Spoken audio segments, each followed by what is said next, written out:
So if you want to change the world, start off by making your bed. If you make your bed every morning, you will have accomplished the first task of the day. It will give you a small sense of pride, and it will encourage you to do another task, and another, and another.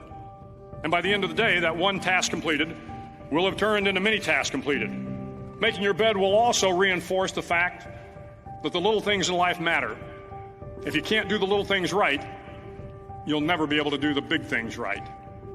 And if by chance you have a miserable day, you will come home to a bed that is made, that you made. And a made bed gives you encouragement that tomorrow will be better. To pass SEAL training, there are a series of long swims that must be completed. One is the night swim. Before the swim, the instructors joyfully brief the students on all the species of sharks that inhabit the waters off San Clemente. They assure you, however, that no student has ever been eaten by a shark, at least not that they can remember. But you are also taught that if a shark begins to circle your position, stand your ground. Do not swim away. Do not act afraid. And if the shark, hungry for a midnight snack, darts towards you, then summons up all your strength and punch him in the snout, and he will turn and swim away. There are a lot of sharks in the world. If you hope to complete the swim, you will have to deal with them. So if you want to change the world, don't back down from the sharks. Over a few weeks of difficult training, my SEAL class, which started with 150 men, was down to just 42. There were now 6 boat crews of 7 men each. I was in the boat with the tall guys, but the best boat crew we had was made up of the little guys, the Munchkin crew, we called them. No one was over 5'5". The Munchkin boat crew had 1 American Indian, 1 African American, 1 Polish American, 1 Greek American, 1 Italian American, and 2 tough kids from the Midwest. They out-paddled, outran, and outswam all the other boat crews. The big men in the other boat crews would always make good-natured fun of the tiny little flippers the Munchkins put on their tiny little feet prior to every swim.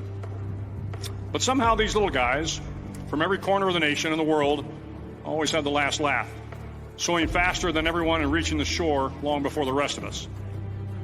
SEAL training was a great equalizer. Nothing mattered but your will to succeed, not your color, not your ethnic background, not your education, not your social status. If you want to change the world, measure a person by the size of their heart, not by the size of their flippers. The 9th week of training is referred to as Hell Week. It is 6 days of no sleep, constant physical and mental harassment, and 1 special day at the Mud Flats. The Mud Flats are an area between San Diego and Tijuana where the water runs off and creates the Tijuana Sloughs, a swampy patch of terrain where the mud will engulf you.